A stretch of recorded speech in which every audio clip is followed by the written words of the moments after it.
Hello, ഇന്ന് നമ്മുടെ 90 days hair growth ചാലഞ്ചിൻ്റെ 67ാമത്തെ day ആണ്. അപ്പോൾ ഇന്ന് ചെയ്ത് കൊടുക്കേണ്ട ഹെയർ പാക്കും കാര്യങ്ങളൊക്കെയാണ് ഞാൻ റെഡിയാക്കിക്കൊണ്ടിരിക്കുന്നത്. ഫ്ലാക്സ് സീഡ്സ് ആണ് ഇതിലെ മെയിൻ ഐറ്റം എന്ന് പറയുന്നത്. അപ്പോൾ ഫ്ലാക്സ് സീഡ്സ് ഇതുവരെ യൂസ് ചെയ്ത് നോക്കാത്ത എല്ലാവരും തീർച്ചയായിട്ടും നിങ്ങൾ ട്രൈ ചെയ്ത് നോക്കേണ്ട ഒരു സംഭവം തന്നെയാണ് ഇത്. അത്രയ്ക്കും അമേസിങ് ആയിട്ടുള്ള ഒരു സംഭവമാണ് കേട്ടോ ഇത്. നമ്മുടെ മുടിക്ക് എന്താ പറയുക, നിങ്ങൾ ഉപയോഗിച്ച് നോക്കുക, എന്നാലാണ് നിങ്ങൾക്ക് അതിൻ്റെ ഒരു റിസൾട്ട് അറിയാൻ പറ്റുള്ളൂ. അപ്പം ഞാൻ ഫ്ലാക്സ് സീഡ് ജെല്ല് എളുപ്പത്തിൽ എങ്ങനെ എടുക്കാമെന്നുള്ള രീതിക്കാണ് ഇപ്പോൾ എടുത്തിട്ടുള്ളത്. അതായത് തിളപ്പിച്ച് എടുക്കാതെ എന്താ പറയുക, വെള്ളത്തിലിട്ട് കുതിർത്ത് ആ ഒരു ജെല്ലായിട്ട് നമുക്ക് കിട്ടും കേട്ടോ. അപ്പോൾ അതെങ്ങനെയാണ് ചെയ്തതെന്ന് വെച്ചാൽ, ഒരു 3 സ്പൂൺ ഫ്ലാക്സ് സീഡ്സ് എടുത്തിട്ടുണ്ടായിരുന്നു. ചണവിത്തെന്ന് മലയാളത്തിൽ പറയും. അതെടുത്ത് നന്നായിട്ടൊന്ന് വെള്ളത്തിൽ കുതിർത്തി അതൊന്ന് കുതിർന്ന് കിടക്കാൻ പാകത്തിന് കുറച്ച് വെള്ളം, അതിൽ കുറച്ചും കൂടി വെള്ളം ആഡ് ചെയ്തിട്ട് അത് അങ്ങനെ തന്നെ നൈറ്റ് ഫുള്ളായിട്ട് വെച്ചിരുന്നു. രാവിലെ അരിച്ചെടുക്കുമ്പോഴത്തേക്കും നമുക്കൊരു ജെൽ കൺസിസ്റ്റൻസി കിട്ടും. അങ്ങനെയാണ് കേട്ടോ ആ ഒരു ജെല്ല് കിട്ടിയിട്ടുണ്ടായിരുന്നത്. ആ ഒരു ജെല്ലിലേക്ക് 1 സ്പൂൺ നമ്മുടെ ബീട്രൂട്ടിൻ്റെ പൗഡർ ആഡ് ചെയ്ത് കൊടുത്തു. അത് രണ്ടും കൂടിയിട്ടാണ് ഇന്ന് നമ്മൾ യൂസ് ചെയ്യാൻ പോകുന്നത് കേട്ടോ. അപ്പോൾ ഇത് മുടിയുടെ ലെങ്തിലേക്ക് വേണമെങ്കിൽ നിങ്ങൾക്ക് അപ്ലൈ ചെയ്ത് കൊടുക്കാം.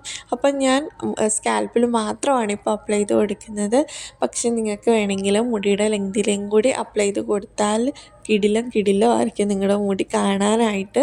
അത് നമുക്ക് തൊട്ട് നോക്കുമ്പോഴത്തേക്കും അത്രയും സോഫ്റ്റ് ആയിരിക്കും കേട്ടോ. അപ്പോൾ അതുപോലെ മാനേജബിളായിട്ട് കിടക്കും നമ്മുടെ മുടി. ഷൈനിങ് ആയിരിക്കും, ഭയങ്കര ഷൈനിങ് ആയിട്ട് കിടക്കും കേട്ടോ. അപ്പം ഞാനിപ്പോൾ സ്കാൽപ്പ് ഫുള്ളായിട്ടൊന്ന് അപ്ലൈ ചെയ്ത് കൊടുക്കുകയാണ്.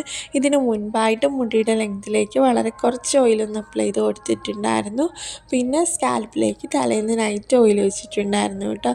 അപ്പോൾ അത് കൂടാതെ ഇൻവേർഷൻ മെത്തേഡും കൂടി ചെയ്ത് കൊടുത്ത ശേഷമാണ് ഇപ്പം ഈ പാക്ക് ഇട്ടുകൊണ്ടിരിക്കുന്നത്. ഫ്ലാക്സ് സീഡ്സ് നമ്മുടെ മുടി വളർച്ച നന്നായിട്ട് പ്രൊമോട്ട് ചെയ്യാൻ സഹായിക്കുന്ന ഒന്നാണ് കേട്ടോ. ആ ഒരു നമ്മുടെ കൊഴിഞ്ഞു പോയ സ്ഥലത്തേക്ക് പുതിയ മുടി വളർച്ചയ്ക്കും മുടിക്ക് നല്ലൊരു ഹെൽത്ത് കൊടുക്കാൻ വേണ്ടിയിട്ടും ഉള്ളിൽ നിന്നും പുതിയ മുടികൾ വരാൻ വേണ്ടിയിട്ടും മുടിയെ നന്നായിട്ടൊന്ന് നൗറിഷ് ചെയ്യാൻ വേണ്ടിയിട്ടും ആ ഒരു ഡ്രൈ ഹെയർ കാര്യങ്ങളുള്ളവർക്കൊക്കെ ഏറ്റവും കൂടുതൽ സ്യൂട്ടബിൾ ആകുന്ന ഒന്നാണ്. എനിക്ക് അലോവേരയെക്കാളും എനിക്ക് ഒന്നും കൂടി ബെറ്ററായിട്ട് എനിക്ക് തോന്നിയിട്ടുള്ളത് ഈ ഒരു ഫ്ലാക്സ് സീഡ്സ് ആണ്. എനിക്ക് ഏറ്റവും കൂടുതൽ സ്യൂട്ടബിൾ ആകുന്നതും ഫ്ലാക്സ് സീഡ്സ് ആണ്. അലോവേര സ്യൂട്ടാകാത്ത എല്ലാവർക്കും ഈ ഒരു പാക്ക് ട്രൈ ചെയ്ത് നോക്കാം. കാരണം നിങ്ങൾക്ക് അലോവേരയുടെ ഒരു കുറച്ചും കൂടി എന്താ പറയുക റിസൾട്ട് തരുന്നത് ഫ്ലാക്സ് സീഡ്സ് ആണ് കേട്ടോ.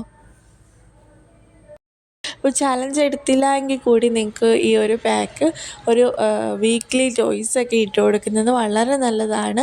ഡ്രൈ ഹെയർ ഒക്കെ ഉള്ള ആൾക്കാർക്കൊക്കെ പറ്റിയ ഏറ്റവും സ്യൂട്ടബിളായിട്ടുള്ള ഒരു സംഭവമാണ് കേട്ടോ ഈ ഒരു ഫ്ലാക്സ് സീഡ്സ്. അപ്പം അങ്ങനെ ഞാൻ ഫുള്ളായിട്ട് സ്കാൽപ്പ് ഫുള്ളായിട്ട് എല്ലായിടത്തും നിന്ന് അപ്ലൈ ചെയ്ത് കൊടുത്തിട്ടുണ്ട്. അപ്പോൾ അങ്ങനെ മുടിമേലെ കെട്ടിവെച്ചു. ഇനി ഒരു മണിക്കൂർ വെയിറ്റ് ചെയ്യും. അതിന് ശേഷം ഹെയർ വാഷ് ചെയ്യും കേട്ടോ. ഹെയർ വാഷ് ചെയ്യുമ്പോൾ വെറുതെ വെള്ളത്തിൽ വാഷ് ചെയ്താൽ മതി. ഷാമ്പൂ കാര്യങ്ങളോ ഒന്നും യൂസ് ചെയ്യേണ്ട. പിന്നെ നാളത്തെ ഡേയിൽ വെറും ഓയിലും കാര്യങ്ങളും മാത്രമേ ഉള്ളൂ.